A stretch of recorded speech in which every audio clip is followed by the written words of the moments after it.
This has been quite an interesting week. We had a couple of strong moves, specifically in the dollar, and they have allowed us some very nice entries.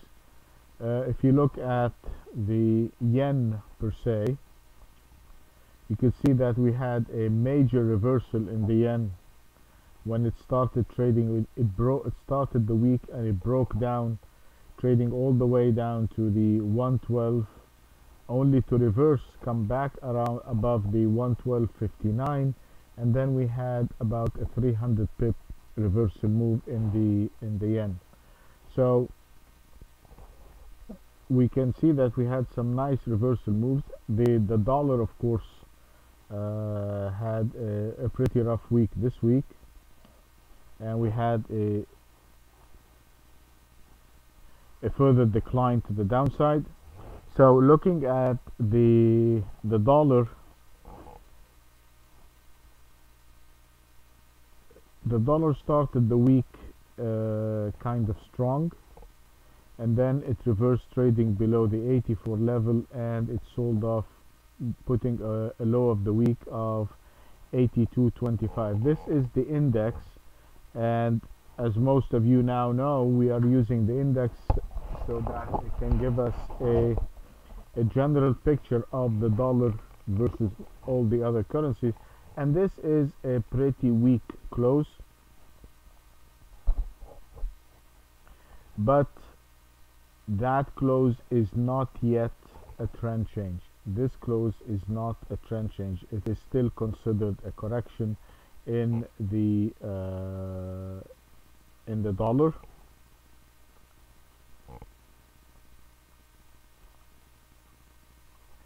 And we're trying to find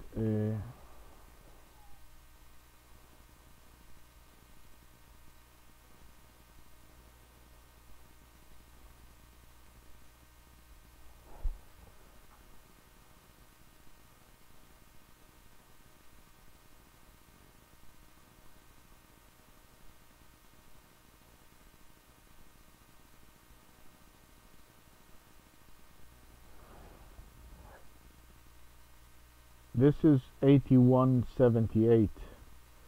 So if the dollar does come down and trade below the 81.78, then we are going to begin to see that we do have a correction. And this is the 81.66. So above those 2 points, the dollar is still in a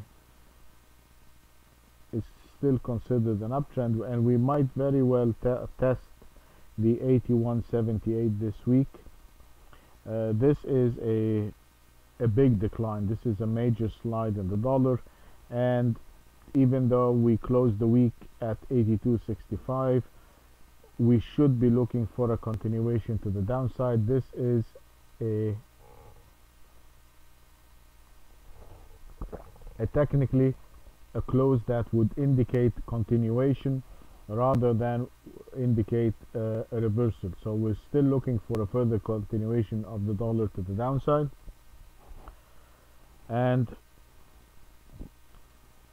I think most probably we're going to get a test of the 81.78, one more flush again to the downside before we get any trend change. The next one we want to look at is the yen. These are the two majors, and you can see that the yen started the week. I'll put the weekly first. We started the week right there, only to sell off, and we had some weakness into the we put the low of 112.25, then turned around and started trading above the prior, giving us a reversal over here, and that's what took us to a high of 116, and we closed the week at 115.56, which is a pretty strong close. We closed above the structural point, so that would indicate for us a continuation to the upside, and it also gives us a very clear sell signal. This is 42. This means if the yen does come and turn around and trade below 115.42, that would indicate that the yen now is giving us a reversal. So it is the upside down action of this. This gave us a continuation to the downside, then it turned around and reversed. Right here we're looking for a continuation to the upside. If it comes below the 115, we're looking for a reversal. Looking at the Australian dollar, you can see that the Aussie is again quite weak.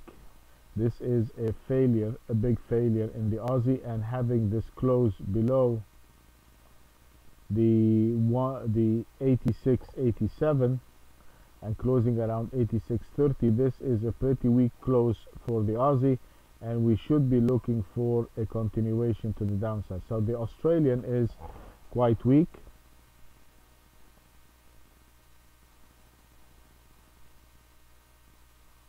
This is the daily chart for the Aussie.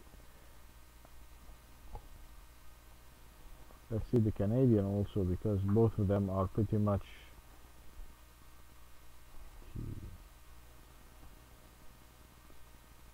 that is the Canadian that had a major sell-off on Friday in particular.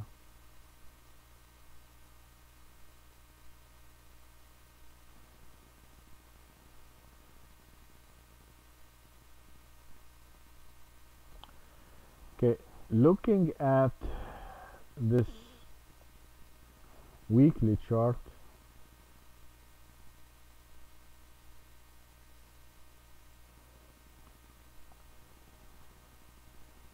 this is not particularly a trend change in the Canadian. The Canadian is still trading to the upside. The trend in the CAD is still upward, but as you recall from last week, we are beginning to create what we have identified in the Canadian last week and in the Aussie, the megaform, what they call the megaform pattern, which again you can see it very clearly over here. This was the pattern last week,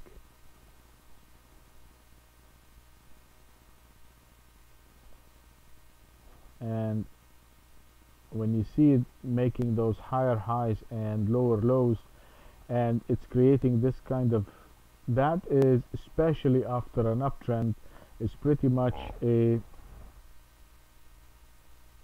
reversal kind of a signal, because you're not getting a continuation to the upside. They're not able to sustain the buys to the upside, thus creating the new highs that fail, and once they sell it, they are not able to push it much lower, and that is a big indecision kind of a pattern, and it would always, you want to be taking the breakout either way, and that's when you see it take the breakout. Even just on Friday, you would had a 150 pip move to the downside. So the Aussie and the CAD are extremely weak. Let's see the pound. The pound was very strong during the whole week, and Friday we had a reversal day, which by no means indicate a trend reversal in the pound. The pound is still strong, having a close of 152.92.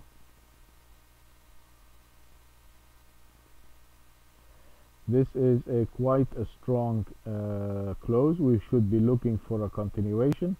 So this sell-off that we see in the pound on Friday does not indicate a trend change or a reversal in the pound. We might be looking for a continuation to the upside, but what it does, if you go back to the weekly, it gives us very good entry points where we can decide we are going to short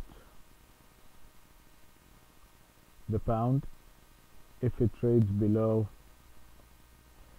This is 48, this is 29, so we can put this as 48.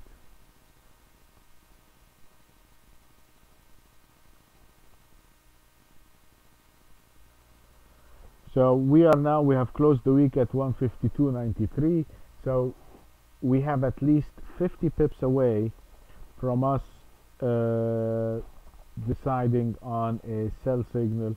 So we should be maintaining the positive bias in the pound.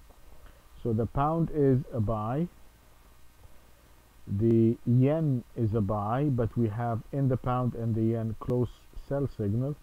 The Canadian is weak, and the Australian is weak. The dollar is weak, and we don't have a nearby buying signal. We'll look at the Swiss franc, and then we'll come back and wrap them all up. This is the weekly Swiss franc.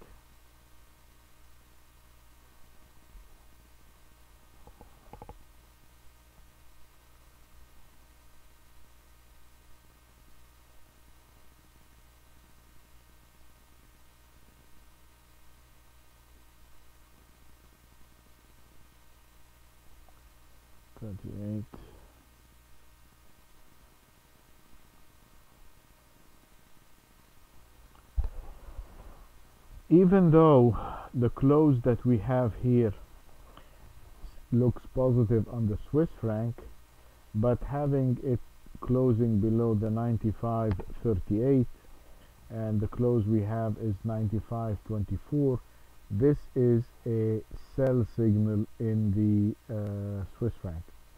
So we have a sell signal in the Swiss franc, we have a sell signal in, so let's do this. We have a sell in the Swiss. Let's take them all from the beginning. So let's in sequence. Let's look at the dollar. This is we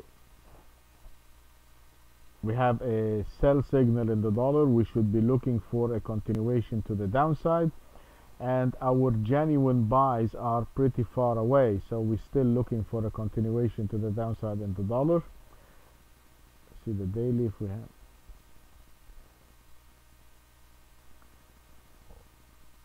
We might have a kind of a pause on the daily chart as far as the dollar, so we're going to look at the individual pairs and see if we can have a buy signal.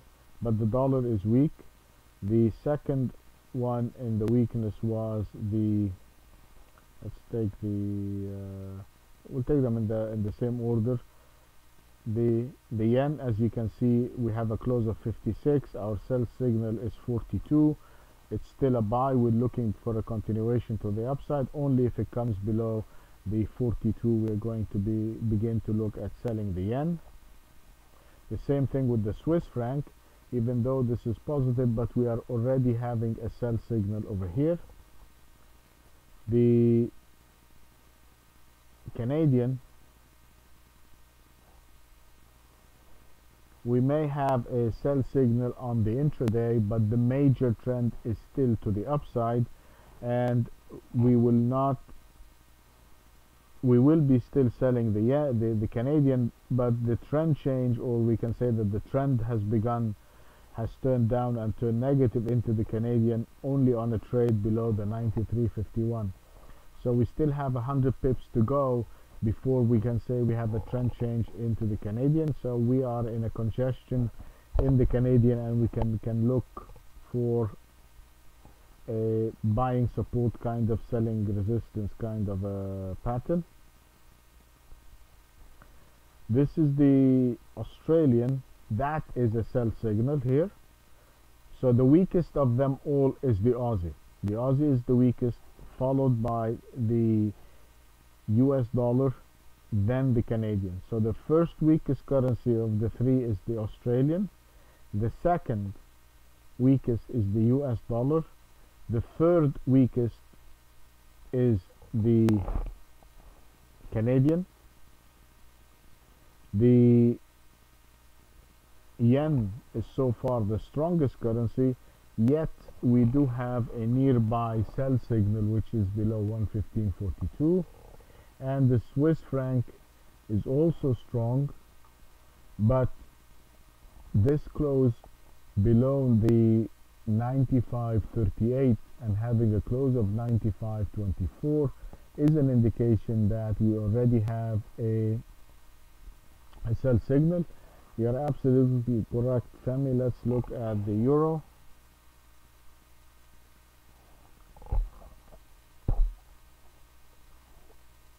The euro on the weekly is very strong. We should be looking for a continuation up in the euro to test around the 132 level. So we should be looking for a continuation in the euro. So the euro is actually, the euro is, believe it or not, is the strongest. I stand corrected. The euro is the strongest. Then the yen, then the Swiss franc, then the British pound,